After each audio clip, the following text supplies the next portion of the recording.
Today's lesson is on speed, velocity, and the distance between them. A lot of you know what speed is already, and you've calculated it before, you've driven in a car, and you know what speed is. Speed is the distance traveled by an object, divided by the time taken to travel that distance. Units just can be a distance measure over a time measure. For example, meters per second, or it could be miles per hour, anything like that. Okay, a distance measure divided by a time measure. Most objects do not travel at a constant speed. To find the average speed, divide the total distance by the total time. Okay, so speed is just distance divided by time. So, for example, my cat ran 40 meters in 5 seconds. So speed equals distance divided by time. My distance was 40 meters divided by 5 seconds, which will be 8. Okay, so the number's 8. My unit label, again, was my distance time, so meters, over my time measurement, which was seconds. So I have 8 meters per second. Check it for significant digits. 40 has 1, 5 has 1, 8 has 1, so we're good, and I circle it. Okay, 8 meters per second. These are some examples from your book. Kira jogs to a store 72 meters away in 36 seconds. What's the average speed? Okay, so again, we do distance divided by time. So distance was 72 meters divided by the time, which is 36 seconds. Okay, do the math, and it looks like we get 2 meters per second. Okay. Check for significant digits, and we see 72 has 2, 36 has 2, so my answer should have, my answer needs to have 2 also. Okay, so let's just convert this, and let's say that it's 2.0. Okay, the zero's to the right of the decimal and to the right of the number, so now we're good. Meters per second, we circle it, and we're good.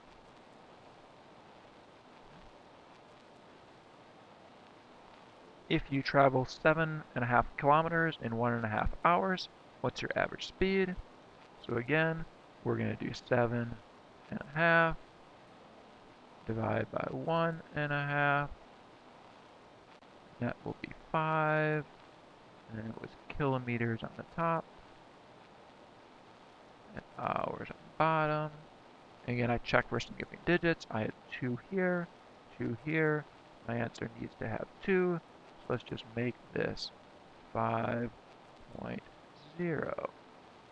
kilometers per hour. Okay. I think all of you can do that pretty easily, probably. I like looking at this graph. It shows you what we've been calculating. We've been calculating average speed, which is definitely different than actual speed. So looking at this, you see that actual speed is in blue. So this car, okay, started off at 0, so it started somewhere, and in the first hour, the car went about 90 kilometers. Okay, so it went 90 kilometers per hour. Okay, so that first hour, it went about 90 kilometers per hour. Okay, the second hour, okay, so 1 hour to 2 hours. Okay, here. It looks like it went from about 90 kilometers to about 210 kilometers. Okay, that would be 120 kilometers in the next hour. Okay, it's sped up. Then it looks like from hour 2 to hour 3, it looks like it slowed down a little bit.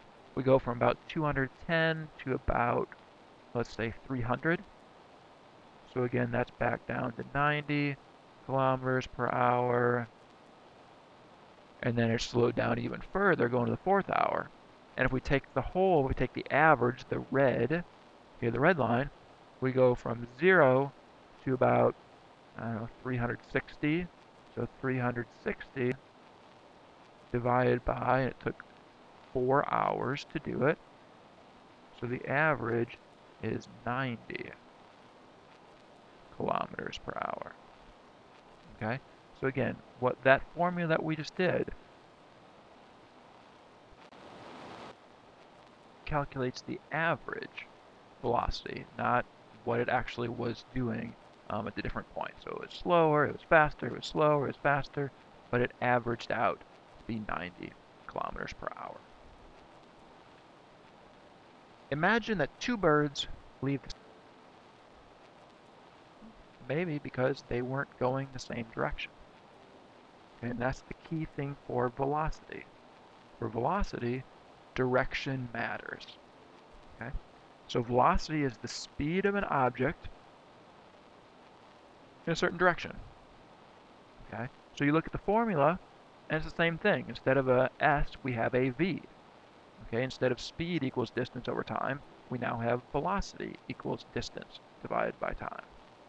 But the key thing is, don't forget the direction. So when you do your calculations, it's going to be the same thing that we did. Okay, a bus travels 20 kilometers south in 2 hours. What is its velocity? Okay, so again, velocity equals distance divided by time. So it's going to be 20 kilometers divided by 2 hours, which would give us 10 kilometers per hour. Check our unit, our significant digits. We're good because we have 1, 1, 1. We have our kilometers per hour, but now the last thing we have to check is direction.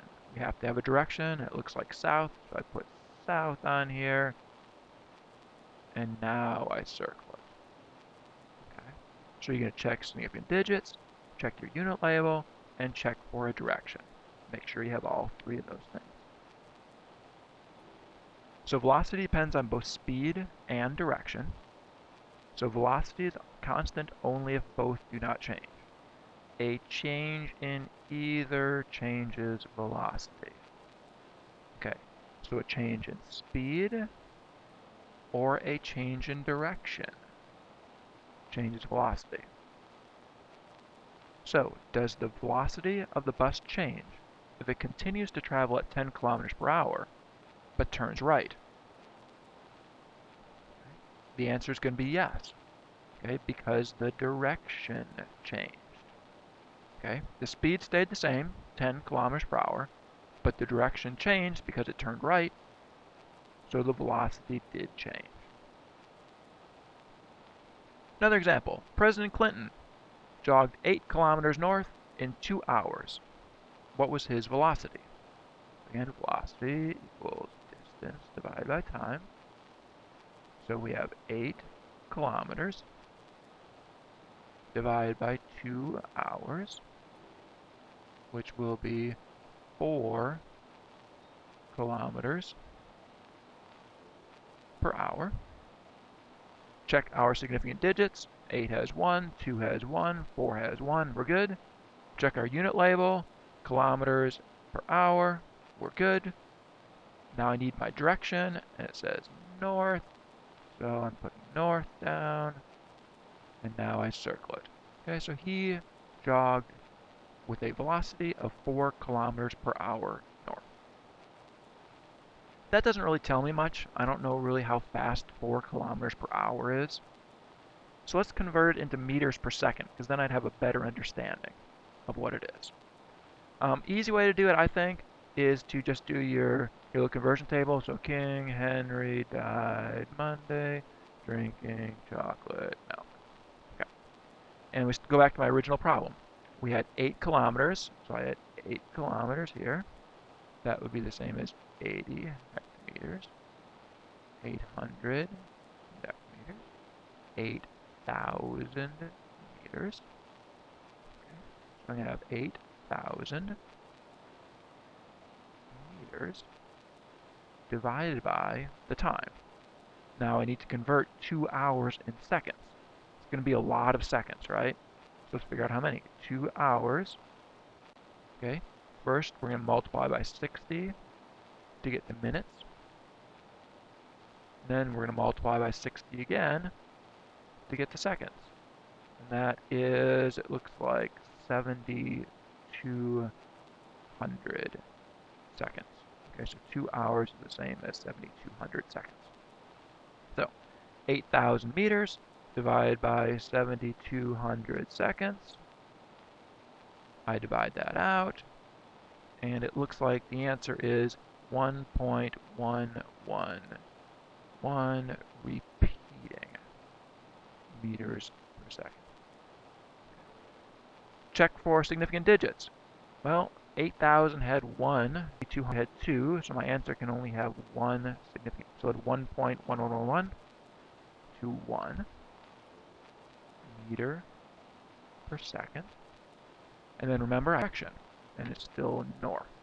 So I put north down, and then I circle my answer.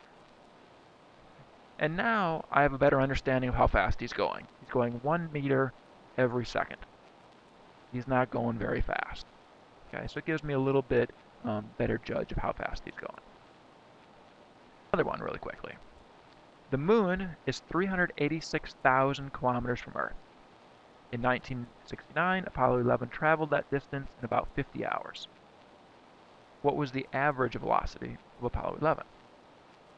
Again, our formula is the same. Velocity is distance divided by time. So I'm just doing our distance, 386,000 kilometers divided by 50 hours. Okay. I multiply that out, and I get, it looks like 7,720 kilometers per hour. Check for significant digits. I'm only allowed, it looks like 1 because of the 50. So 7,720 would round to 8,000 kilometers per hour. And then I need to check, I need a direction, and I'm just going to point an arrow pointing up. So that rocket, on average, was going 8,000 kilometers per hour for those 50 hours and landed on the moon. Again, I don't really know what that means, how fast that is. So let me put that in meters per second, just like we did with the last example, so I can, see how fast it actually is. So we compare it to President Clinton jogging, maybe. So again, I would do my same thing with my King Henry died Monday. King Henry died Monday, drinking chocolate milk. Oops, that's kind of messy. And I would do my 386,000 here. I'd move the decimal place, okay? Now I would get 386, 1, 2, 3 zeros, followed by another 1, 2, 3 zeros. I would divide that by 50 hours, put into seconds.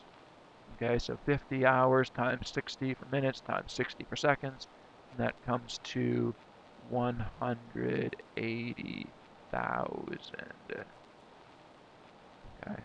seconds. So I divide those out, and I get 2,144 meters per second. Let's use significant digits and round it to just 2,000 meters per second with my direction up. Okay. So that gives me a little better judge of how fast the rocket's actually going. It's going 2,000